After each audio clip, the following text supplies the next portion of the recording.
Where he at? His shit spinning. He be back. Come on. Run that, man. You understand? Gangland.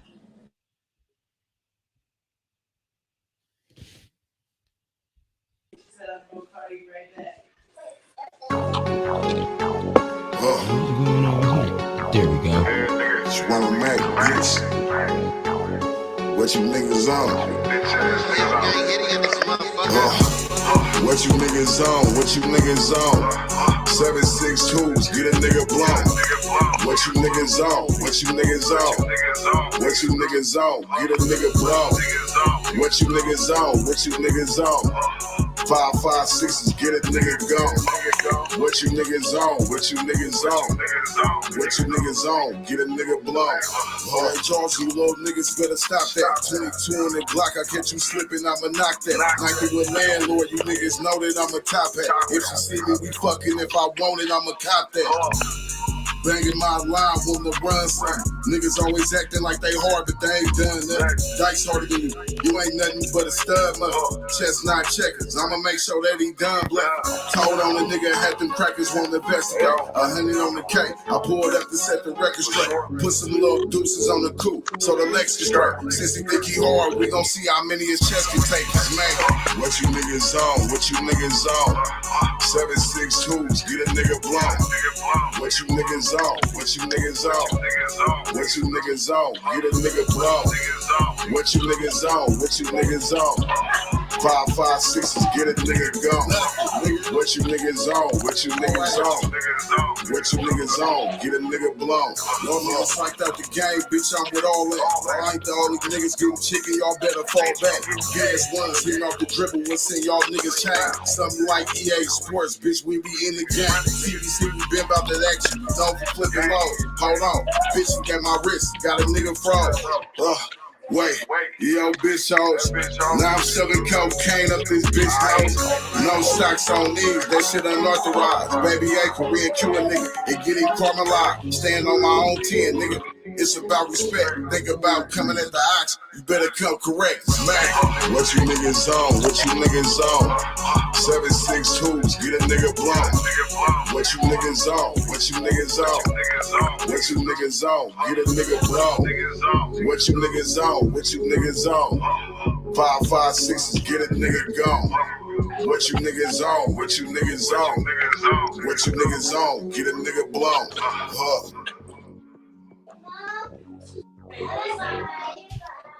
Man, what's up with y'all? This Gangland TV to sit down. I am Face the Music. We got Ronald Mack in the background somewhere. And today we got a special guest from Oakland, California. The Twomps, rolling 20s. The murder does to be exact. Come on, come on. You know, Mr. Under Surveillance. Come on, Mr. PTB. Come on. Mr. PTB, Mr. Five Families. Yes, sir. Come on, man.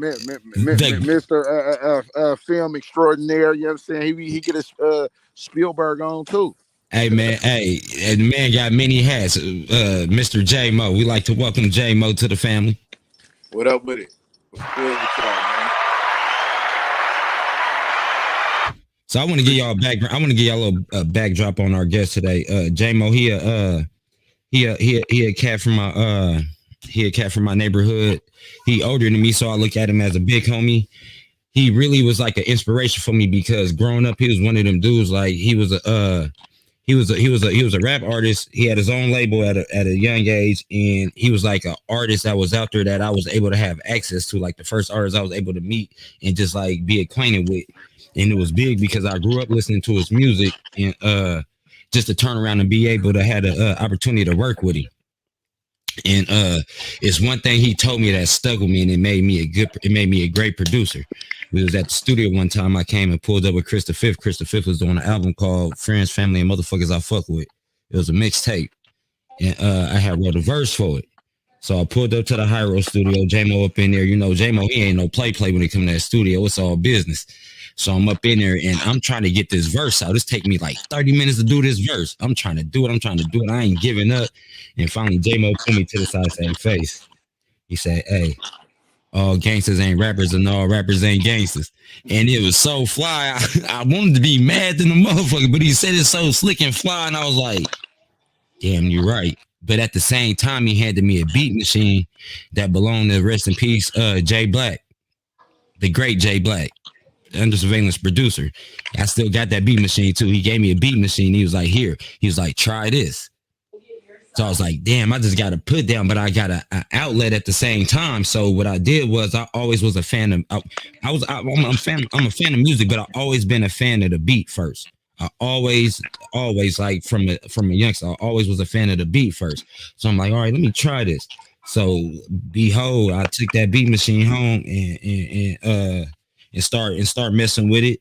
And then I start going to the studio more and start being around a group of talented producers called the Whole Shebang, which consists of Mr. Tower, DJ Fresh, and Jamon Drew. And I was lucky enough to have them dudes just like let me just like tower over their shoulder and just learn, because I was working with some assholes. Like, if you know Mr. Tower, you know that dude ain't no easy dude to work with. That's who put me on, Jmo. That's who had me even listening to the Biagis, the Vita Weedas, you know what I'm saying, the Jmos, you know what I'm saying, under surveillance. Jamon Drew. Hey, You know what I'm saying? It's one thing I can say about Jmo, that when it comes to that music, he got an ear for it, and he had a hunger I never seen nobody have for that music. I seen him really like develop artists, like take an artist and develop them, like not only just a CEO, not an artist, but an artist developer. So Jmo, can you give us a rundown, just like take us from the beginning on how you started, just basically just with everything from the beginning. Just take us from the beginning on how Jmo started. Once your Wi-Fi get back, y'all don't know this is a big deal to me. Hold on, he coming back, y'all. While he coming back, I'm let me see. Run some more, man. Run some more. Gangland. I'm about to get into Gangland. let me see. I'm trying to find this. Matter of fact, I'm gonna play some he inspired. About to play some he inspired. This a Face the Music beat. This the Dark Prince, my brother-in-law. He recorded this while he was in the state penitentiary. It's called Fly Thuggin'. As soon as I get my audio ready. There we go. All right, so what I was saying before you got disconnected, I was asking like what started Jmo? How did you start in your music career? You hella choppy. It's hella choppy on your when you're talking. I could barely hear you. Can you hear me now? Well, let me see. It's choppy as hell. How about now? You his shit clear? I'm still chopping up. I'm still chopping up. Nah, I hear you clear. You can hear him clear? I can barely hear y'all clear. I put onto my other Wi-Fi. Can y'all hear me clear? Yeah, we hear you good. We hear you clear too. All right, well shit, I get started on, man. Well, you know, with how I get started or whatever, we're not come on, son, close the door. You gonna close the door?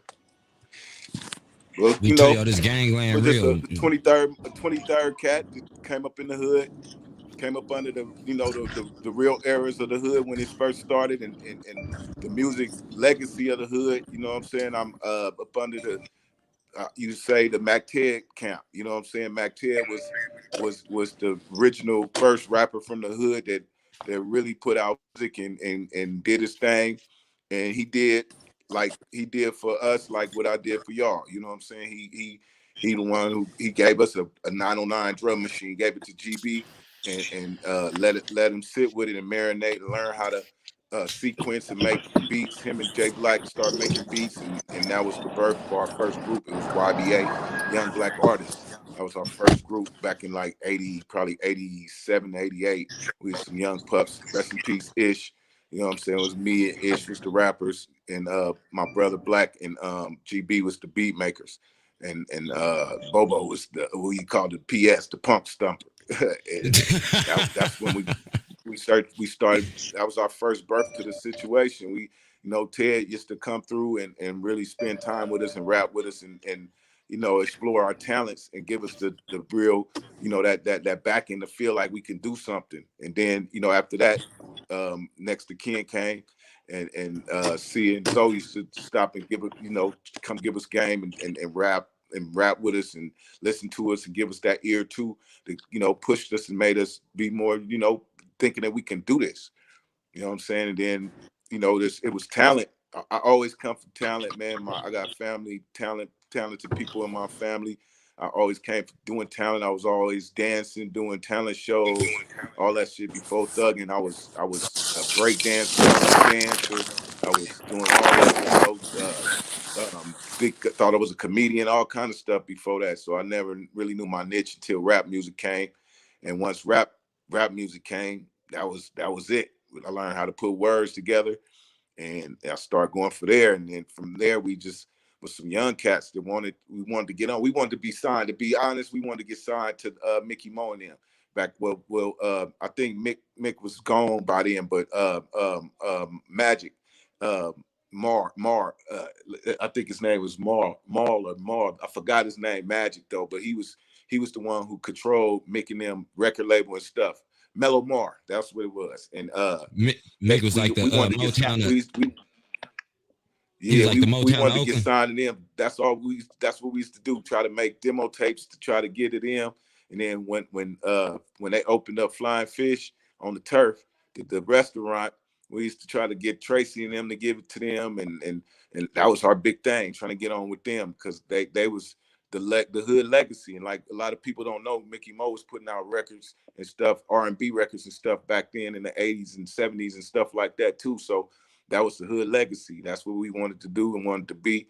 And we got affiliated, you know what I'm saying? But it was later in their game. It was later in their game, and the game was switching. So it was switching from R&B to rap. And I don't think they really knew what to do with some young rappers, some young gangster rappers or whatever. They wouldn't call gangster rapper then, but some young cats spitting street raps and stuff. I don't think they really knew what to do with us yet or do with us then. So it was just a point in time. We was just out there and nobody was helping us. Nobody was picking us up. Nobody with no deals, nobody coming doing nothing. So we was hustlers and we hustled and we started going to the studio and paying for our own studio time and creating that legacy and just putting the music together. And then come the time, as life started prospering and the streets started getting more deep, it came to, we started getting our foot more wet into the street side of things and putting the music thing on hold. And so like in 92, I ended up catching a robbery charge and end up getting sent away to CYA on a 4-year joint. And while I was in there, that's when I start reading a whole lot. I was reading a whole lot. I start reading and broaden my horizons on how I can speak. And, the things start getting more lyrical and start getting more into a lyricist because I was reading a whole lot of books and containing a lot of information and word and ways to put words that it wasn't average. That, most cats that was talking, they was talking in an average perspective. And I was learning how to, widen my voice, my vocabulary, and just how you put the words together. Like once you start reading in books and movie form, you could put your whole you start putting stories together. And then once I got out in 94, it was on. But at the same time, it was in the middle of the fluctuation of the Murder Doves, which we was eventually called after that era. And things was real tight when I got out. But the That's when hood was stuff. winning, the turf That's when was stuff winning. started getting internal, Everybody was right? on the winning side. Not to say winning side, was on the upside of the situation. So it put me in right position. So once I got out, my older folks, Chuck, shout out to Green Eye Chuck, and my folks MT, they was bossing the hood at the Rest in time. peace, So MT. they end up being the CEOs. We started our first label. The first label was GA Records, Gangsta Anonymous Records, and they was the CEOs. But at the same time, I was the CEO. I mean, I was doing all the work. They were just putting up the money, and I was doing all the listening and learning. And so when we started getting relationships with places like Funky Fat, graphics, they started taking a liking to me and sitting down and schooling me on the rap game and on the music game. And I kind of started seeing it from a different perspective versus, you know, just trying to rap. You know what I'm saying? And from there, we just was growing. We was growing. We just got introduced to Lonzo Jackson, Lonnie, the legendary Lonnie from East Oakland, Power Play Records.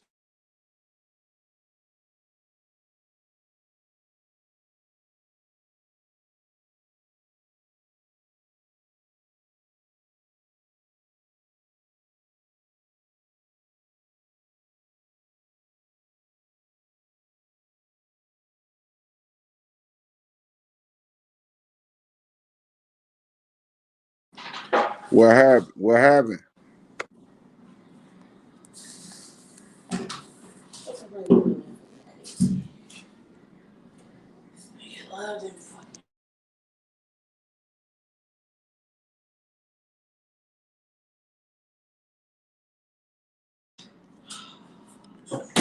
Bro, that's his Wi-Fi or something.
Hold on, man. What the fuck going on, bud? Like, why everybody shit messing up?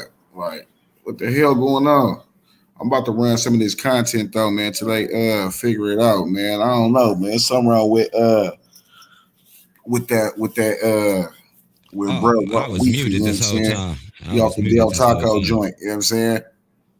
Yeah. Appreciate y'all holding on, man. Staying with us, man. This Gangland TV to sit down live. We about to run some of this in a minute, you know what I'm saying? I'm about Here to we go. run y'all a video. Here we go. I think. Let's see. About to Here we run go. y'all some, man, you know Here what I'm we go. There saying? we go. Hey, he back. He back. He back. All right. Yeah, so so we started going to Power Play in the East and recording the first Verbal Assault album, the Under Surveillance Verbal Assault album. Um, Learned a whole lot from Lonnie Jackson, man. He's real, he was my mentor in this music shit. He went on and worked for LaFace, and he ended up with down there at Aftermath with Dre. He was like the number 2, number 3 down there at Aftermath for a couple of years and stuff and whatnot. And then from there, we just just the streets start getting in the middle of the progress and what we was doing, and we start butting heads with the CEOs, and situations happen to where we end up I started me, GB, and Mont. We started pushing the beat, PTB, in '96, which is was named after our hood father, who one of the founders of 2A, Fat Dave. He had a record store called Pushing the Beat, and it was on 48th and Foothill, right across the street from Puffin Stuff. It was Pushing the Beat Records, and when we was young, he was like he'd take us to concerts, and he had us meeting Easy E and DLC and stuff like that. He had the plugs already because he had the record store, so all the rappers and stuff was in tune with him. Started taking us around. Hey, y'all, I'm gonna give y'all a little taste of how this man was getting down when he was a teenager. Here go under surveillance, felonies.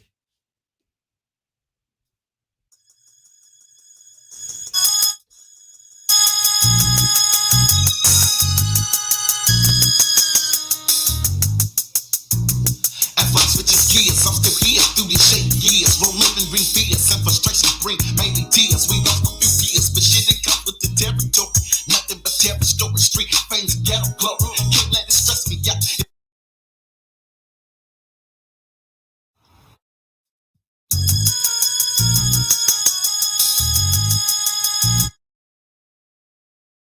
I don't know. I had my own Tupac in my hood. You feel me?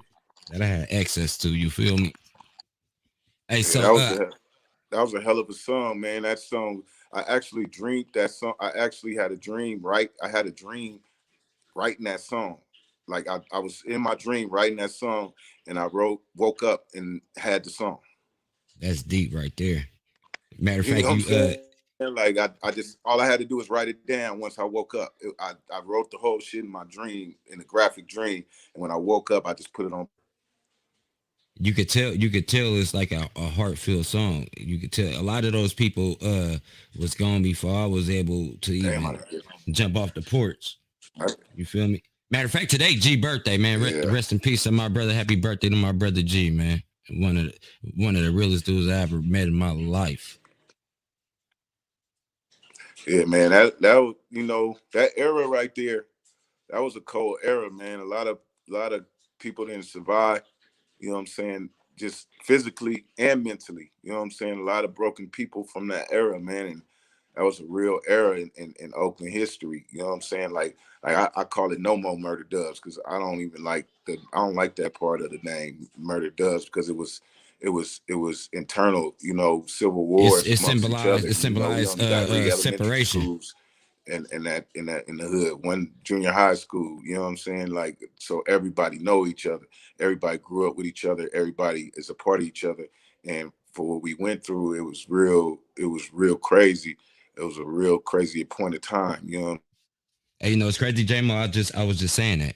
I was just saying that. I was just explaining our history of our hood to people. Like, it's crazy that like my generation, we like practically grew up with each other to funk with each other. Like everybody in that neighborhood at one point in time sat at somebody mama dinner table, had breakfast with each other, watched cartoons with each other, just to grow up and turn around and funk with each other. That was just crazy to me.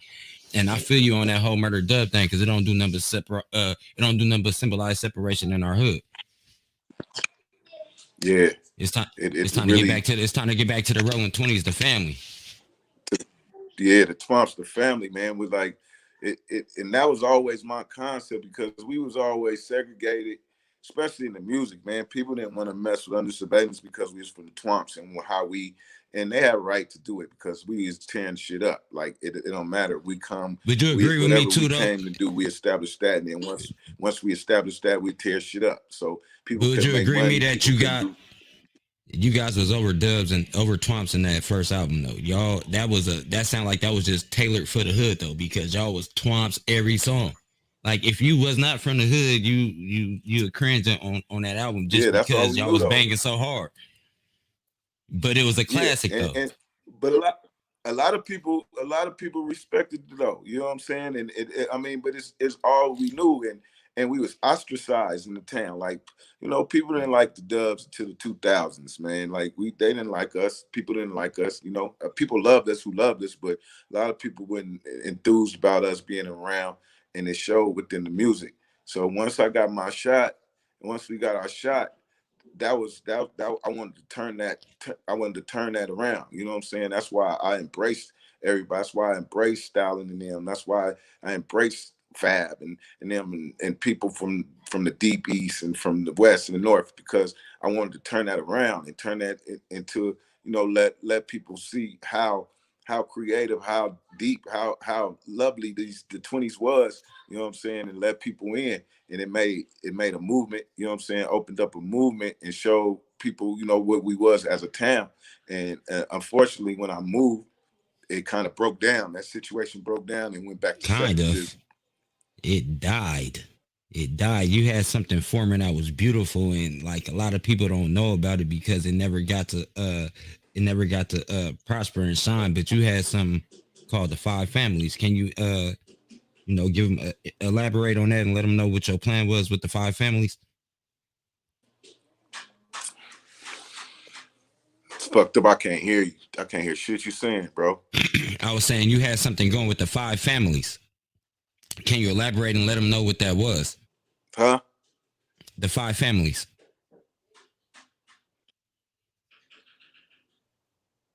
Can you hear me now? Hey man, we about to get into this content, man. Hey, Mike. We about to get into this content, Mike. Yeah, shit. Gangland TV to sit down live, man. We'll whip in the kitchen. Yeah, shit. Yeah, whip in the kitchen. Yeah. Gangland TV to sit down live. It looked like you're on a Galaxy phone. On the real, I don't know why. I guess it's the lighting on this laptop because I'm on a laptop. I ain't on no Galaxy phone. On my mama kid, free my grandma. It's Gangland TV to sit down live, man. We about to run this A-Roy. We got some Slim 400. We got some young Dolph, and we got some Island Boys. They telling. Matter of fact, we about to run them Island Boys that's telling first. I'm an island boy. Out in the snitching. I'm an island boy. They said you're not gonna put me on the island, boy. Oh no, he out here telling. They out here telling, man. You know what I'm saying? So allegedly, collectively. So we about to. I'm an island boy out here snitching. Is they Charles White snitching, or is they they Charleston White? No, they ain't Charleston White snitch. They ain't Charleston White snitching because he snitched for free without reward. He snitched without reward. You know what I'm saying? But we gonna run it though. Gangland TV, sit down live. We appreciate y'all sitting here. These Island Boys allegedly telling. You know what I'm saying? We about to run it though. Gangland TV to sit down live. Why am I echoing? Oh, that's because he running 2 plays at once. Man, what's up, everybody? Welcome back to another episode of EOS. It's 1090 Jake, man. I'm rocking with y'all. Shout out 1090 Jake. Yo, we're gonna be speaking on the Island Boys, Kodiak Red, Fly Soldier. We're gonna be diving into the history of who they are and how just recently they blew up, but at the same time, somebody just came out with some paperwork saying one of the Island Boys is a snitch. Now, 2021 is definitely the year of the Island Boys, as Fly Soldier and Kodiak Red, who previously went by Red 4 times, blew up overnight with their pool freestyle, singing about their island roots. But the video left everybody wondering what island they're from. Are they talking about Rhode Island? They did time in Rikers Island? Come to find out, the twins are born and raised in Palm Beach County, Florida, and more or less they're singing about their Cuban descent. Before the TikTok fame, the twins were known for their Instagram lives where they argued with other influencers down in South Florida. That and the many mugshots they post to social media, along with the gang affiliation they'd claim, leaving many to question their authenticity in the streets. Growing up in Wellington, the twins would get arrested multiple times as juveniles and eventually be sentenced to serve time in level programs. Not to be confused with prison youth offenders at JIT camps that have an infamous reputation for extreme violence. The level programs aren't run by the Florida Department of Corrections, but by the Department of Juvenile Justice. meaning it wasn't prison, but it was only one step down from it, and it still had a reputation for violence and riots. Fly Soldier would later be seen on an Instagram Live with Orlando rapper Hot Boy, and the two apparently have been incarcerated at the same program at the same time, with Hot Boy claiming he ran the facility and Fly saying it's all cap. Because the twins were juveniles in the majority of their arrests, paperwork isn't accessible as juvenile records remain confidential, so what they actually did isn't actually known, and we can only go off what they say or what they post. What comes as a surprise is just recently, and I mean only 5 days ago from this video being made, the twins would post to TikTok replying to a fan's comment about 6ix9ine. You know, guys, 6ix9ine was not all that bad. What do you mean? He snitched. You want to snitch? Yeah, snitching is not like, it's not even a thing when you can't even come around. You're canceled when you snitch. Yeah. We never snitched, homie. Yeah, we never snitched, homie. Now, right after that, and I mean right after, paperwork would appear straight out of the Palm Beach County Clerk's office detailing a 2017 arrest and alleging none other than Kodiak Red snitched. May 13, 2021 at 10:43 p.m., a Palm Beach County deputy was sitting in his mock patrol car at the recreational center parking lot when a concerned citizen and his family approached him, stating approximately a minute before he'd arrived, a yellow Nissan almost flipped in the parking lot because of how fast the driver was going. They'd asked him to be on the lookout for the vehicle, and roughly 2 minutes later, as the deputy was leaving, he saw the Nissan entering at a high rate of speed. Turning around, he observed the vehicle continuing to drive at excessive speeds and improperly pass a vehicle before pulling into the soccer field and parking. The deputy conducted a traffic stop on the vehicle based on what he just seen, as the driver and passenger exited the vehicle at the same time. The deputy recognized Frank Venegas by the tattoo of a crown. Squarespace lets you run your brand like a business with e-commerce and more, so you can have longevity in today's world. Hey, African, skip the commercial, African.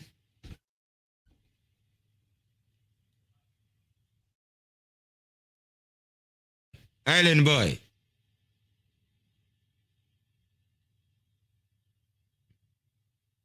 Come on, you island boy, bumbleclot.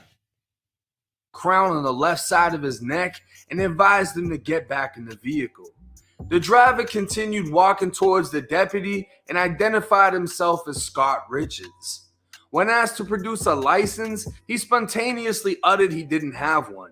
It was at that time he was detained and placed in the back of the patrol car. Running the vehicle's plates, dispatch alerted the deputy the vehicle was reported stolen the day prior from the Wellington Green Mall parking lot. Post Miranda, Scott stated he got the vehicle from the Wellington Green Mall and stated the keys were left in the vehicle when he got in the car. Scott was made aware the vehicle was stolen, initially saying he took it, before changing his story and saying he's not the one that stole it. The deputy then spoke with Frank, who post Miranda stated Scott took the vehicle from the Wellington Green Mall the day prior.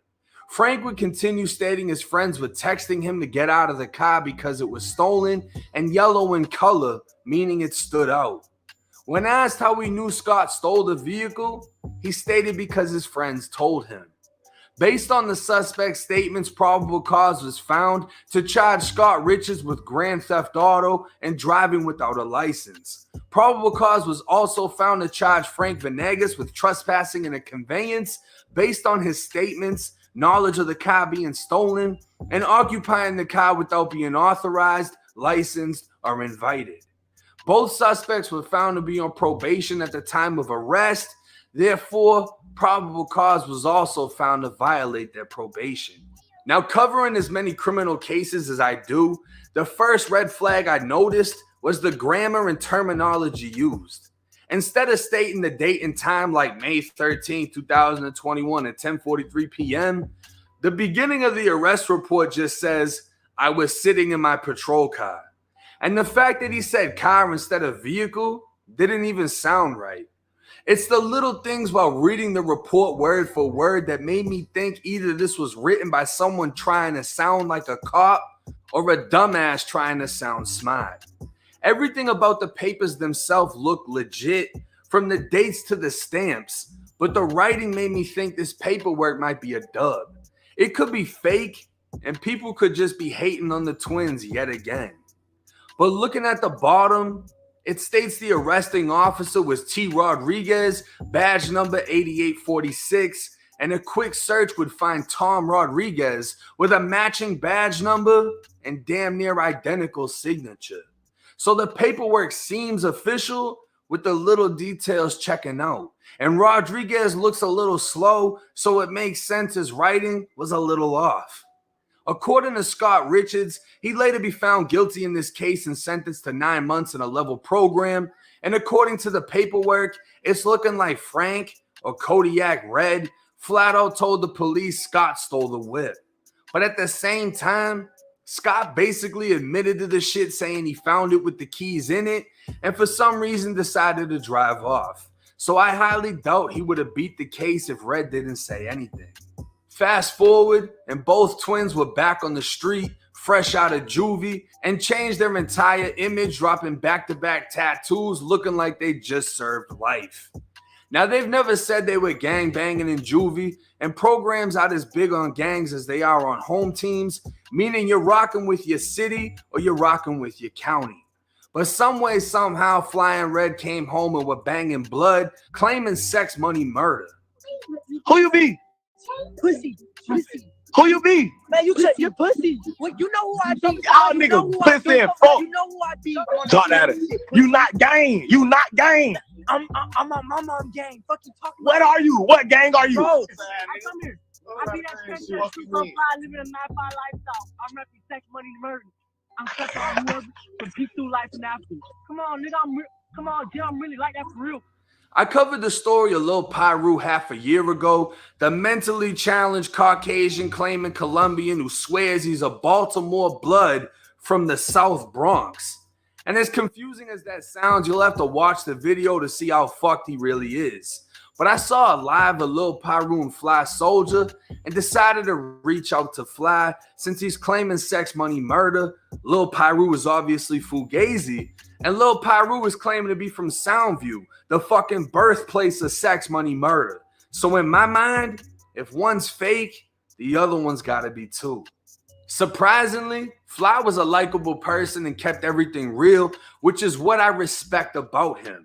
More or less, the Island Boys were blessed in to sex, money, murder by a rapper named 21 Murky, who's apparently from Florida, but affiliated with 21 Savage's people out there. I got some hot Cheeto draws, fool. Everything you know about You know what that I'm an island boy. You know what that means if you're a hot Cheeto draw. Fly was honest about the whole situation and said nothing about it felt real, but they ran with it up until they fell out with 21 Murky and cut ties.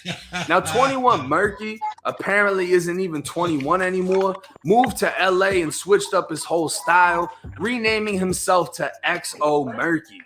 Meanwhile, the twins seem to have left It's almost over, bro. as they were never gang to begin with, and the gang rumors would resurface as they shared a story on No Jumpers podcast of allegedly being. But I bet you didn't know Island Boys was telling. There wasn't one blood in that fucking story. Man, It seems like people like hating on the twins, They look like and it's they that telling. same hate that gives them attention, And whoever but they their told vibe don't, turns haters into that's their fans. fault. I don't look at either one of Exactly. these killers, and Just even with though the they got fuck all the anyway. gang tattoos from 5-point crowns to blood and slime leaking from their chest, they were misled by somebody who shouldn't have done what he did, and that doesn't fall on them. That falls on Lil Uzi Merk. Since juvenile paperwork is only accessible to the lawyer, the parents, and the juvenile who was charged, nobody has the public We need our access to swag look back. it up. But since it states Red was arrested from this incident, he'd technically be able to go to the Palm Beach County clerk and receive a copy just like Scott. Hey. Y'all know I ain't racist. I ain't with none of that shit, right? But hey, it gotta stop somewhere. Like I understand. I'm an island boy. Like Hey, everybody has the right to be in the. This Everybody dope got the. era, by the way, too. This dope era, by the way, too. I'm an island boy. Yeah, you got some Island Yeah. Boy dope era jeans too. Yeah, Hey, I my got the thing, I dope be era wondering. jeans, too. I was wondering, do somebody want to buy some drugs or something from them little boys or something? Like, why do people? Why everybody? Man, you would have to be an so idiot. fixated with the. You know what's crazy about them, Jmo? They didn't have nobody like how 6ix9ine could cling to the Bloods. They didn't have no real gang because if he was really sex money, murder and money, somebody would have co-signed that, just like how they co-signed 6ix9ine, knowing he ain't really like that. But them boys didn't need no co-sign. They blowing up. All right, so Yeah, Jimmy, you didn't see them get booed. They just did a show. They just did a show and got booed. They had a show though, and they got paid for it. So booing is the stupid ass motherfuckers who paid to get in there to that show to boo. You right about that. You right about that. I'm pretty sure Trinidad they paid James the got one dumbass of the niggas few to get spots. booed. God damn. Like the people be so fans be so toxic. Like they want these rappers to go kill people and die every day. Like the music is supposed to be for people outlet, man. Like it was. I mean, it was a fortunate situation for us to get out the streets, to be able to get out the streets by expressing ourselves. But now they reversed it to where you got to be this to be a rapper. Like, you're supposed to be talented to be a rapper. Fuck all that other shit. Yeah, like just because you a real because just like they said, it used to be like to where gangsters used to listen to the rappers. Now the gangsters is the rappers. Yeah, it's like, oh, I'm real. I'm the realest this and I'm the realest that, bro. A lot of that shit, like I don't want to be around. Like I don't, like, me personally, I don't want to know artists that's doing all that. Like how do you look for a future when a person is 2 steps from a cell or 2 steps from a grave? You know what You I mean? got to damn near put an insurance policy on your artist now. Yeah, you know what I'm saying? I want an artist that's rapping, is trying to be 10 years from now getting a Grammy or something like that, not got to bail him out or write him a letter and send him a verification, trying to write a letter to the judge to get him out and stuff like that. Like, people be ass backwards. Like, we was from these streets. We come from out these streets, and we seen an outlet to try to get us out of that. You know what I'm saying? And we work hard. We done all worked hard to go against that grain. You know what I'm saying? And then now it's turn around. You got these cats coming up, they going backwards. I done seen a lot of cats go out ass backwards because they try to regress and go back to the streets and be street bosses when they was just regular street. You know, like a lot of cats was just regular turfmen. You know what I'm saying? And they get on and they try to go back and be bosses, and that shit fuck up their whole feng shui. It's like, go be a motherfucking businessman. Go be bigger than the streets. Because the streets ain't gonna, like, the streets don't miss, man. No matter what. Somebody gonna and die. They don't love nobody. And they don't love your ass. They don't love nobody. Like, every day, somebody gonna die and somebody gonna jail and go to jail. The streets ain't gonna never miss.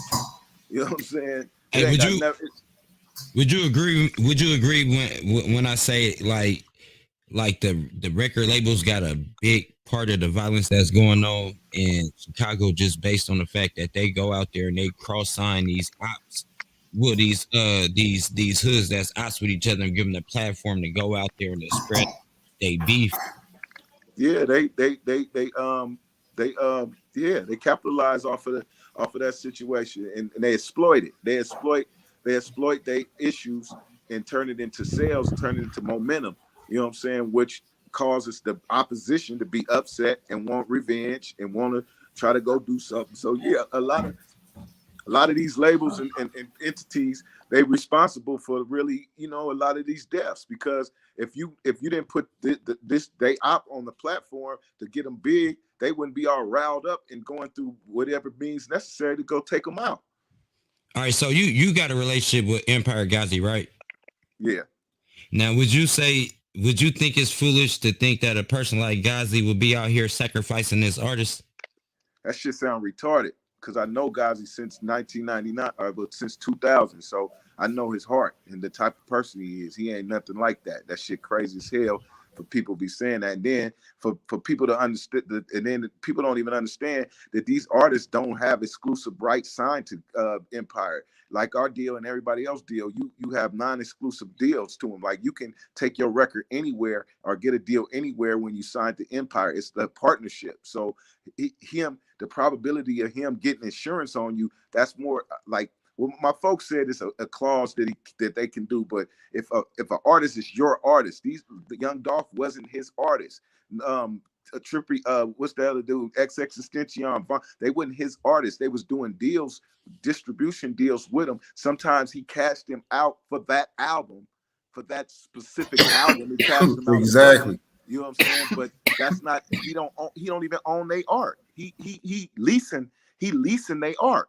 You know what I'm saying? So for them to try to say he putting insurance on people, and then Ghazi, a non-street dude, Square, is getting going way to Atlanta and paying Lil Tim to have an opportunity like that.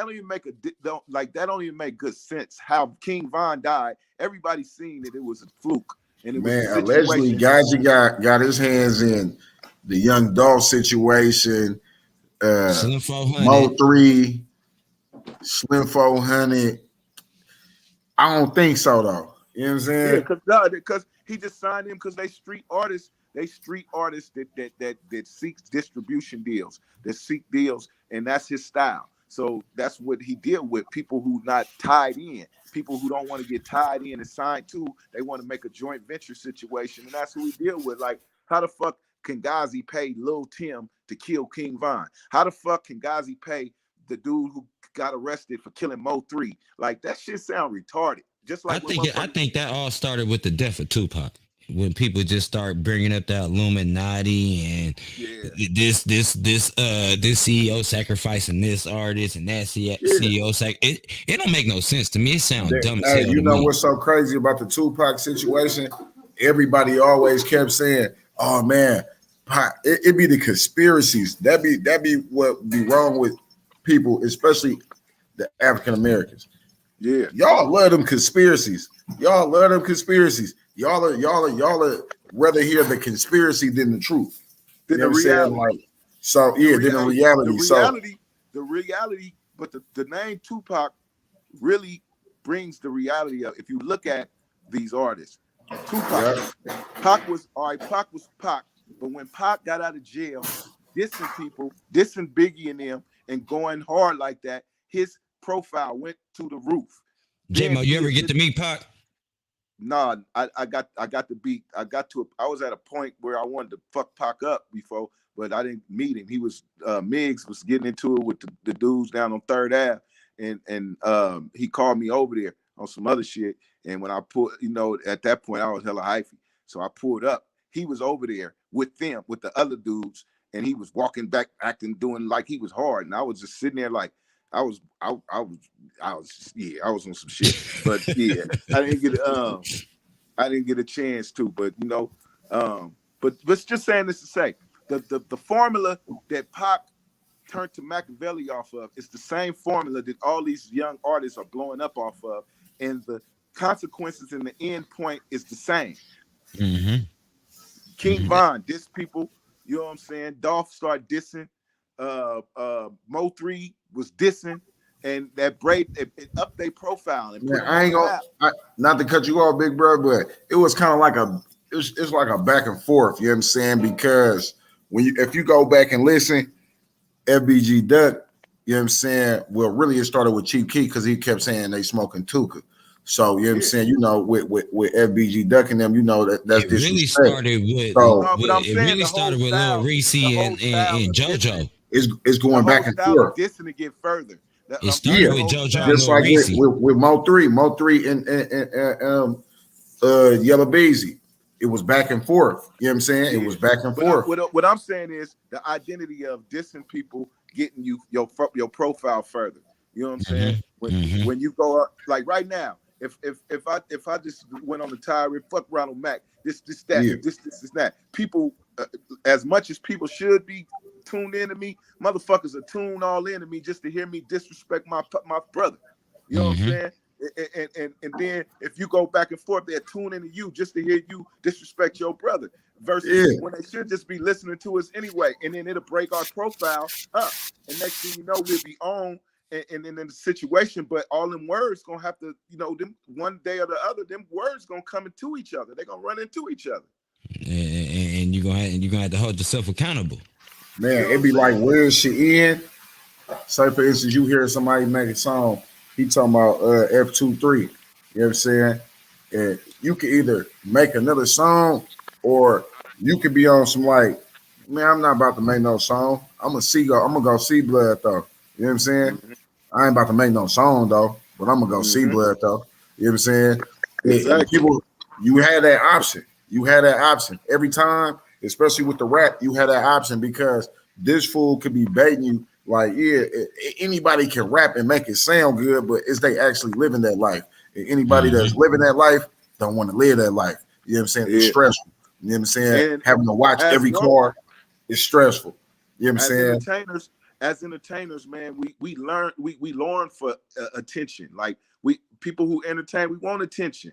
So when you getting that attention and that mass of hella people at you, you know what I'm saying? People feel. I watch people on YouTube all the time. They start off with productive platforms, and then they start seeing the money. Their monetization, they start going up because they start beefing with people, and then now they hope like Hassan Campbell. I used to listen to him a lot. You know what I'm saying? And then once he started getting them $10,000-$20,000 checks off that messy shit, that's all this shit is surrounded by now. That's all he can do now because that's. I don't listen to him. He be wanting sympathy because he got molested. So what? Well, he deserves some sympathy. You want sympathy? You want sympathy because FBGDuck mama was on his koofy. She was on his koofy. You know what I'm saying? He was disrespecting Mama Duck. You know what I'm saying? Yeah. Saying all type of ignorant foolishness. That's why I stopped being on him like that because he turned into that. Like at first he was on a different level of building, and then he turned into that monster that just disrespect anybody and say anything shock value, like Charleston White. He's shock jock. They say what they're gonna say for the value because that's what they're trying to do, get paid. And like people always say in the game, selling their soul and all that shit. This is how you sell your soul, by doing things that's against your integrity. It's not getting fucked in the ass by nobody in no mask and all this shit, Illuminati shit. It's doing things against your integrity that you know that morally ain't right, but you doing it because you getting paid. Exactly. It ain't no coming back from how Charleston White be talking. Like he said, we played some stuff yesterday where he said, I tell for no reward, which means I tell just for the hell of it.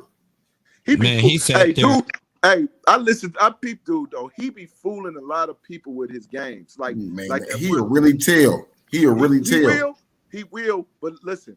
A lot of this should be games. Like I was listening to the thing about the baby snap thing, right? Baby snap. He called on dude. He called the correctional facility and snitched on dude having a phone. Where they do that at?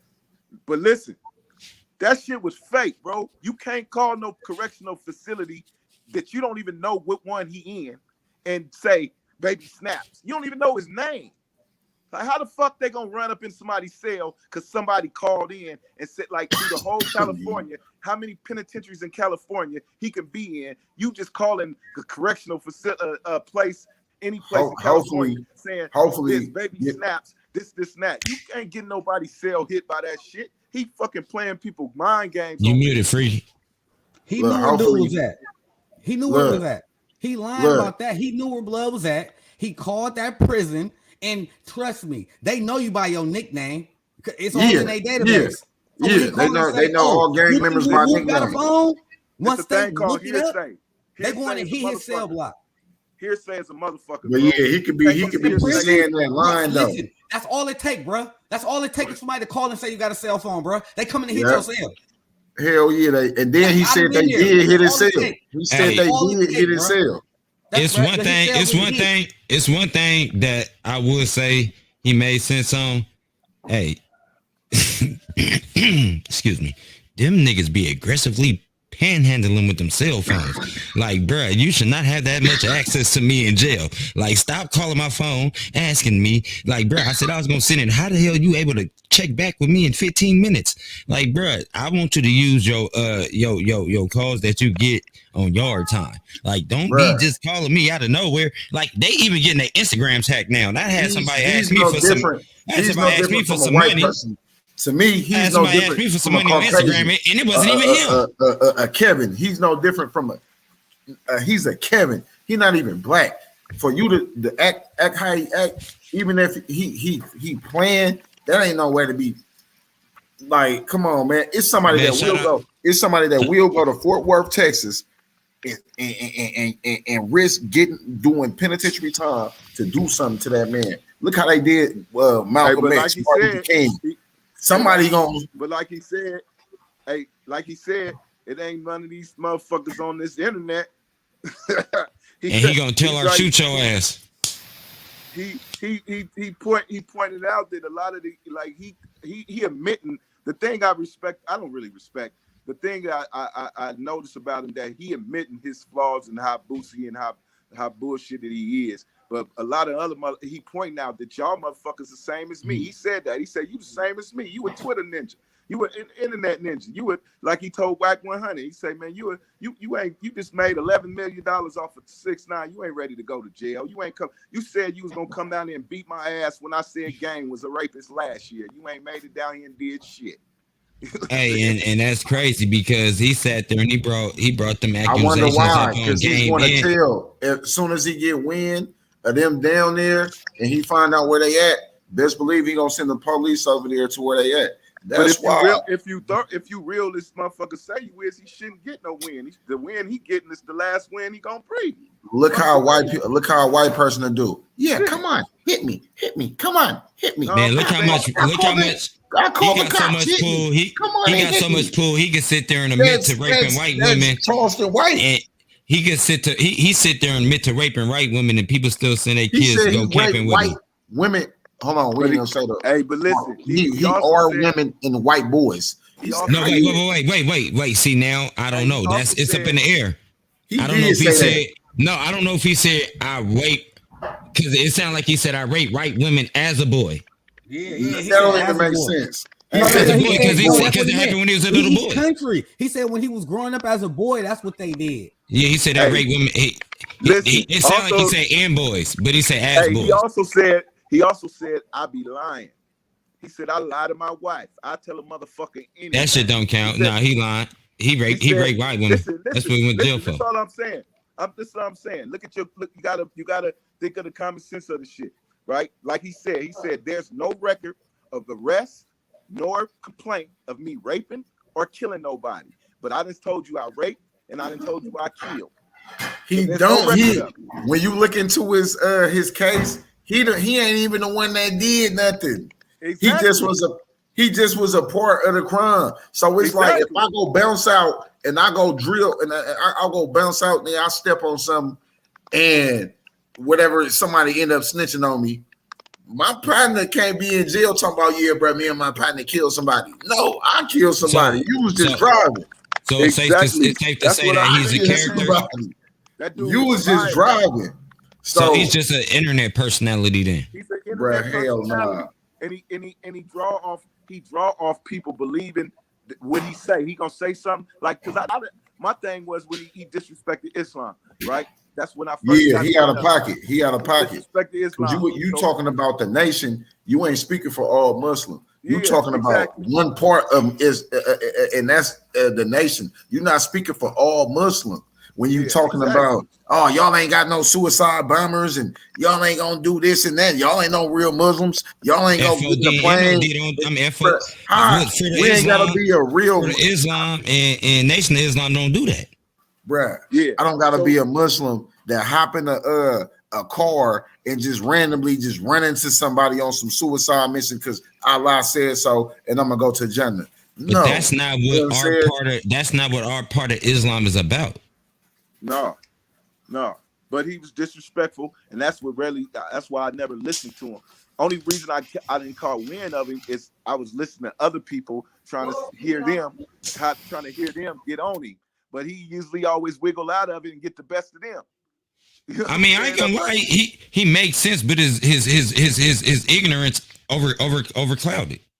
Yeah. So once I got out of my ego and stop getting mad at listening to shit and stop getting Stop mad being and Jmo. start listening to what the fuck he said, I could understand a little bit more about what he trying to, with his point. But I still don't agree with his tactics. I still don't agree with his antics and shit like that. And I can't, I don't feel like I can sit in the same room with him. You know what I'm saying? And nothing like I that. couldn't either. I'm a punch that Bro, out. I would want to beat his ass. Yeah, I will. Any given time, because it's like, bro, you doing like you would do just like the white man. Come on, hit me. Yeah, hit me.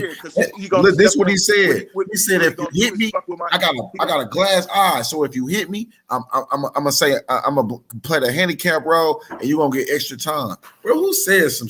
And I'm gonna get off of sanity because they gonna say when he pulled up, he was shooting marbles with his eye. I'm pleading insanity. We both getting off. Yeah, I'm stupid. Hey, yeah, that dude a trip, man. But a lot of these dudes is a trip. A lot of these dudes be a trip, man. And one thing I do respect, that at least he give you his package full in the flesh. The rest of these motherfuckers, they try to come in the sheep clothing and be wolves like a motherfucker, acting like they perfect patties and shit and this and this and that. And as soon as they get off this camera, they ain't shit but some slime ball motherfuckers. And that's why we give our disclaimer, let everybody know at the end of the day, we're not bloggers. We're not here trying to crack no cases on Instagram. I mean, on YouTube. If anything, we just content creators. We are creating content, but we ain't trying to investigate. And we giving our opinion, our point of view from a street perspective, being known street people, not ninjas, street people that involved a grown ass man. You know what I'm saying? We just giving our insight and our point of view on stuff. You know what I'm saying? I come on here as the OG because I am the OG of the clique, you know what I'm saying? And try to just make sense of what's going on in these streets and try to tell people, I don't want you to bump your head like I bump my head. It's bigger than gang. Hell yeah, I don't want a youngster to go through what I've been through because the numbers of survival is not on the great side. Like, you know what I'm saying? So like I got 157 dead people I know. I've been to 82 funerals. I've been pallbearer 6 times. You know what I'm saying? Like that shit take a toll on my life. Right now I'm battling a stomach disease that's based on stress and the stress of going through and situations that I'm going through. Just lost 23 pounds in 30 days. You know what I'm saying? Jmo, you carried a lot of weight on your back. You was left responsibility of a whole brotherhood, you know what I'm saying? And you carried that right along with your record label. I wanted to get in that too. I wanted to ask you, like, how do it feel to go from being the dude that was looking to get that record deal from Mickey Mo, which is a big figure in Oakland, to turn around being that dude to everybody was running to try to get to in the music? Man, it was cool, bro. When it was happening, you really did. I really couldn't really grasp it because it was so much of our real life that was happening at the same time. Like it was people from the outside looking in, we was doing it, but from the inside, we was doing it. You know it was raw. It was too raw. Yeah, you know what I'm saying? It was raw. So I really didn't distinguish the difference and really get the fruits of that labor at that point. It was when afterwards, when I moved away and I started reflecting back and looking and then going hard on myself for my failures, I was able to see the peoples that I brought up, the peoples that I liked, and the people that the whole shebangs, the FODs, the live wires, and to see them prosper and go and keep going and stuff. That shit made me really see what I was doing it for, and made me feel even this right here, even Gangland TV. Yeah, exactly. Like just to see that going, that made me feel like it was all worth it, because that's what my intentions was, to create others, to not just be like, because I could have been, like I always tell my, I could have been a selfish rich motherfucker already. You know what I'm saying? But my intentions was to create a bunch of rich people, so we will never have to lean on one person in finances. That everybody will have their own, and we can always lean on each other. If hard times come, you can call this person, call that person, call this person, because we all got it. You know what I'm saying? So when to see that happening and see the brothers come up and y'all keep going and stay being relevant and stay pushing and stay reinventing yourself, man, that shit feel like that's the greatest feeling in the world. And I'm gonna say it like this. I'm gonna give you roses because I owe it to you, because at the end of the day, like, if you pay attention and if you smart, if you just got any sense, if you walk into the front door of that Hyro studio and walk out that garage door, by the time you get out that garage door, you're going to have enough game to be able to do anything when it comes to entertainment. Yeah. Anything. Yeah. People get mad and tell me, bro, you a jack of all trades, a master of none. And that's why I get mad, because black people sit there and use white people quotes and don't finish them off. If you know the whole quote, it says you a jack of all trades, but a master of none. Why be a master of one when you could be a jack of all trades? Yes, sir. Yes, sir. That's it, Come on, man. I'm a one-stop shop. You can come, you can get your record produced by me, you get it engineered by me, you get your art done by me, you get your merch done by me, and you get it put out by me. And get it promoted by me. All by me. Because I learned that from being in that studio. And some credibility from you too. Shit. And some credibility. Man, what? Thank you. Appreciate that. I didn't want to say it myself, you know what I'm saying? Because I don't like patting myself on the back, but I appreciate that. And get some credibility on top of it. Yeah, that's it. Hey. That was the issue. I mean, that was the plan, to be able to do that. You know what I'm saying? Like I've been like from the jump. You know what I'm saying? Like I had that 12 burner CD thing that like a lot all that early live wire shit, styling and shady. That's how we got tight. They was coming to the 8 when we had the studio on the 8 still, and in the middle of us beefing with the West when that Doves versus the West shit was going on. Styling and Shady coming that motherfucker every other day still. Like that's what made me fall in love with them. Like y'all, man, they still pulling up and coming up here. You know what I'm saying?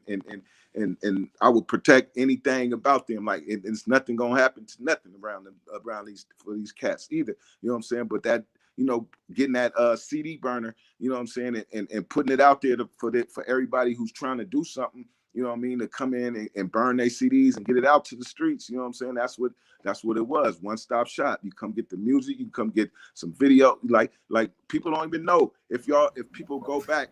Turfs Up is one of the first top independently. We started people shooting their own. We started shooting our own videos.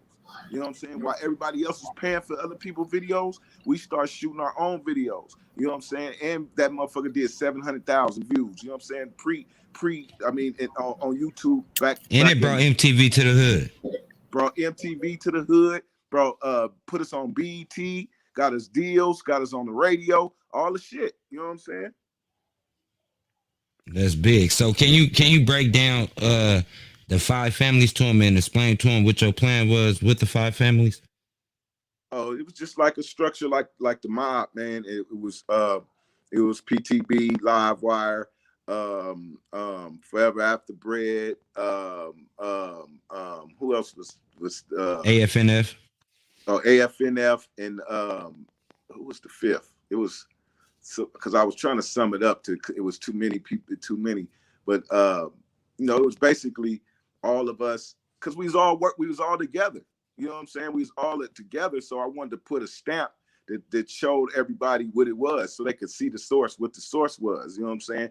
And at a point, just like Oakland, everybody always had their own things. And although everybody was at the PTB lab, which we call the Hyro building, but everybody was at the PTB lab doing the PTB, doing everything. Who said Jmo passed when Jmo talking? Who is you? You said what? Somebody said, did y'all say Jmo passed? Jmo talking. Yeah, man. Kick back, man, and enjoy the ride, man, at Gangland TV, man. We about to run some of this Young Dolph content. You know what I'm saying? RIP Young Dolph. If you remember, put them Young Dolph emojis in the chat. You know what I'm saying? And y'all heard it. Y'all heard it for someone that has a relationship with Ghazi. He is not sacrificing his artist. That's crazy. Right. Them ain't even his artists. Well, his business partners. his business partners. Like, that's crazy. That's that. But you know, that's the world we living in today. That's the climate we living in today. People is looking to just drop content in what way they can. He's just really trying to be focused to do something for the betterment of his family. And it was like I had that intuition, and it followed, and it was true. Dolph was just an amazing man. He was an amazing father. He was an amazing example of what a man should be to my son, and how a man should treat his daughter or a wife, and just to treat his daughter, to edify her and tell her how special she is, how beautiful she is, and how chocolate her skin is, and to never be inferior because of those things. He gave her so much confidence and breathed that in her. She's only 4. I can see all that he poured into both of my children before his passing, and I'm so grateful. I'm grateful to have experienced him, and I'm grateful that the world can see him for who he truly is, not the persona that most people saw him as for being, but for who he truly is. And I think that he's more than deserving to have a street named after him in honor of him, to continue the legacy, so children of this community can be able to look forward to just being above what their environment presents them. I really hope that this can just be a staple in the community and just remind people that violence isn't the way. That Black men do deserve to grow old, just as Adolph deserves to grow old. And they really can tap into the spirit of Dolph. Give more, love more, be kind more. Take care of your children and your family more. Be there for your family. That's the spirit of Dolph. Tap into a spirit of David. Have a heart after God's own heart. That's what I'm hoping for this community. And that's what I'm hoping every time each and every person drives by this sign and they see Adolph Robert Thornton Jr. When you see that name, that you're inspired to just make a difference and to make a change, a small change in giving and loving and just being a better person for the betterment of this community. Thank you.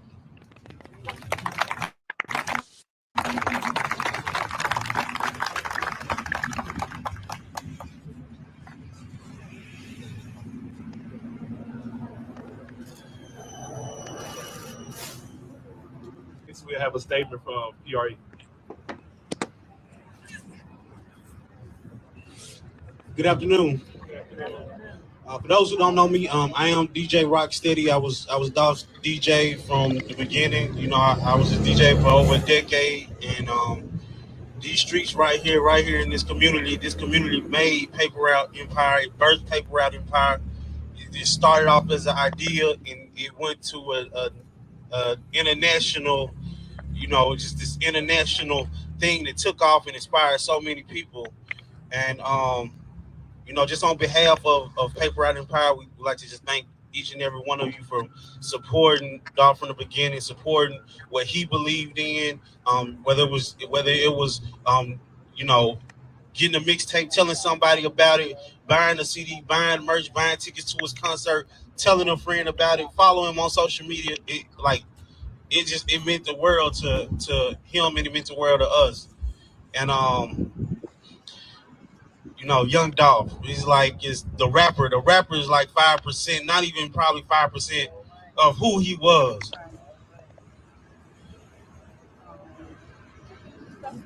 It's okay, baby. It's okay. Don't cry with me.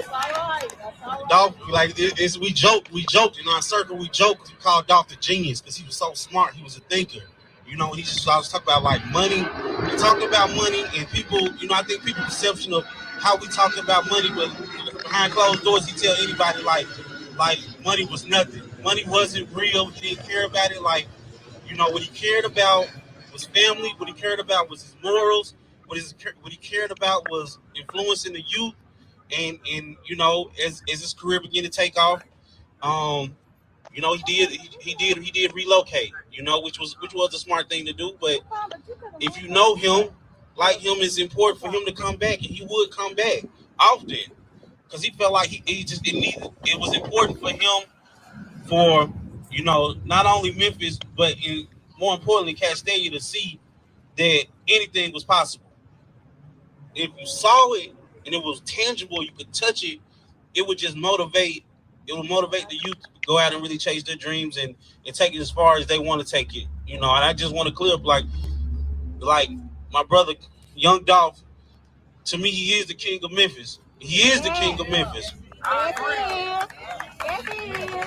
But his idea about the king of Memphis was, the people he wanted around him, the people he wanted to inspire was, he just felt like it wasn't. He didn't say king as an idol god, or he wanted you to like worship or praise him as he was the king of Memphis. It was.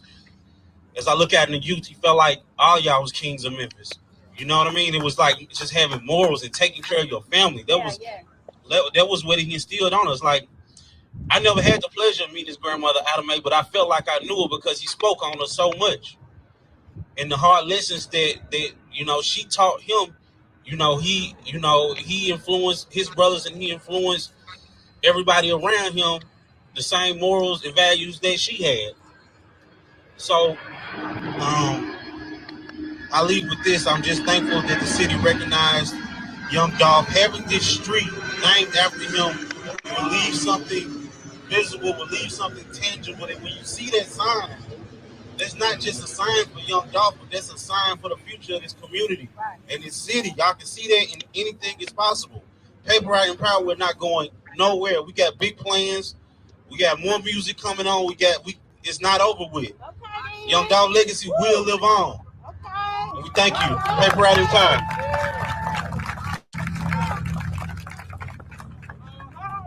Before we do the thing, it is that we give you an opportunity to gather, see the honorary signs change as well. We have 5 copies of the resolution the council presented on behalf of Dolph. To me, it's important. As a young black man, when we talk about folks that we inspire to be, as someone who walked these streets, as someone who was told that it was impossible for me to do things, to see someone like Dolph do it, but not just do it, but excel and exceed expectations. I'm grateful. I'm grateful that he lived. I'm grateful for the work. I'm grateful for everything that he poured into the young people in this community. Thank you. Councilman Jones. Sure. Manhood, baby. Manhood. Yay.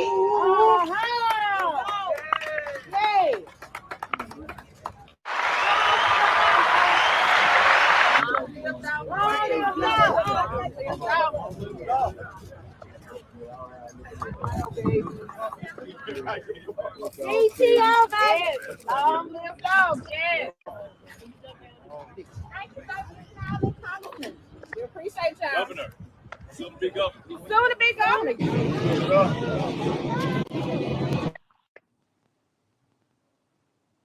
Hey man, I hate that. And no, I wasn't wiping my eyes, y'all, because I had a tear. I got some. That was his family and shit speaking in the minister and like you heard his DJ. Hey, that's just an unfortunate situation because it's people like that that's really giving out, and he really was helping a lot of people. And people don't realize the chain of effect that they cause when they just take one person. You ain't just hurt him, his family. You hurt a whole lot of families with that one action. You feel me? Hell yeah, he was a good dude. I met him one time. Filthy introduced me to him one time, and what I remembered about him was the look in his eye. It was like a true look, like that black man look when we met. Like he didn't have that. Like a lot of celebrities and people that we meet, you could see the doubt and the scare in their eye. Like, cause I do a lot of mind reading and shit. So you could see the doubt and the scary, like not actually scary, but the caution in his eye. And when I looked in his eye, it seemed like I just got that black man feel, like that empowered, that strong black man. Like I'm a black man, that's a black man. This black man I'm affiliated just introduced me to him, so he must be good to be a black man with. You know what I'm saying? And he didn't look twice. He didn't watch his back, nothing like that. It was cool shit. And then Beta had a way more better relationship with him, and would they he was saying he was a real giving dude, man. He was really into giving and really trying to elevate cats. Mm-hmm. Yeah, and if Beta wasn't so timid and reserved on speaking, he would have been signed to paper route in PRE. There was talks about that, but you know, Beta didn't push the issue enough to get to make the shit happen. But you know, that's crazy, man. Yeah, real men cry, man. I just had a breakdown earlier, real. I always cry. I just talked to my folks, like, man, I had a breakdown earlier because this stomach sickness shit I was going through, and my little brother died over this shit, and like I you know, I was confused and feeling like scared, like I don't know what's gonna happen, like, you know what I'm saying? That shit ain't got to do nothing, like, cause I bust a motherfucker all in their face in real time, so that shit ain't got nothing to do with nothing of being about a street person or nothing. You better get them tears about you. The surgery was successful though, right? Huh? The surgery was successful though, right? I just had a colonoscopy, but the yeah, it was successful. But the situation is hereditary, and what I didn't know is the you know how I eat healthy and stuff, but raw food. I mean uncooked vegetables. Raw vegetables is bad for me. So you know how I be eating salads like a motherfucker. Yeah. I was murdering. I was killing myself. That's crazy. I can't eat raw vegetables, and I can't eat nuts. I can't eat brown rice. I can't eat seeded fruit, any type of seeds, any type of fruits with seeds and stuff. I can't eat that shit, and I didn't know. So, and you know, the Western, these doctors, they in the business of keeping you coming back. They ain't in the business of trying to cure you.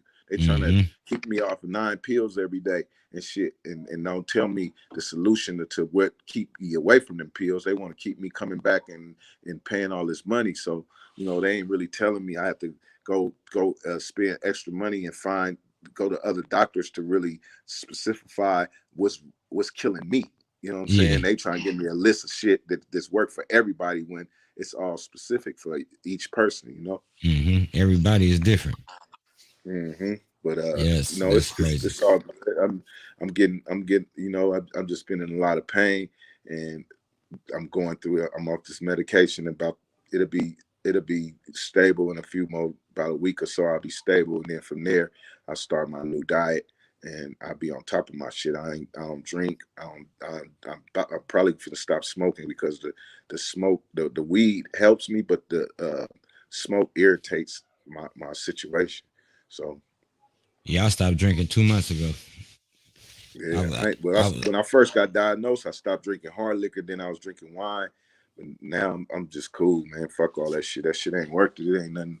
You know, it's so much. It's so many things is going against our bodies, bro. Like all of the steroids and stuff that they putting up in the meats and the food and the packaging and all that type of stuff that they putting in there is going against your body. It's going against your grain. And then once the body can't fight no more, it just has to submit to what's going on, and we won't know until it grows and turn deadly. Like, you know, this shit was going on forever. You know, especially us as black men, we will not go to the doctor till we damn near dead. Exactly. Like that shit, it be growing, and you don't even know this shit growing within you until it just tear your ass up and knock you down. You know what I'm saying? So I recommend to everybody go get yourself checked out, go get your insides checked out, and figure out, make sure you okay as you go on, because it could be something like V had a whole tumor growing, a football-sized tumor growing in his head for years and had no idea that shit. Man, that's crazy. Was in a penitent in the feds with it and everything. In the feds with it and all that shit. Never had no idea. Had no type of idea because he didn't smoke. He didn't smoke nothing. So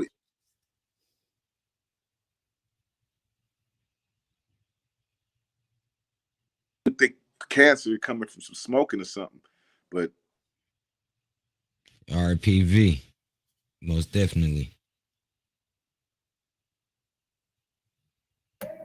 Oh man, that's man, that's inspirational. Hey, Jmo, something wrong with your mic. You know what I'm saying? It may show, man, as we getting older, man. But Yeah, man. I had to go get. I had my 40-year-old checkup. If you know what I'm talking about, it wasn't pleasant. It really hurt my feelings. I was sad as hell because it was two badass doctors.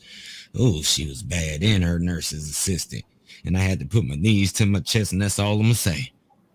Damn, like man, like we gonna run this content, man. You know what I'm saying? I had to put my knees to my chest, bud. No.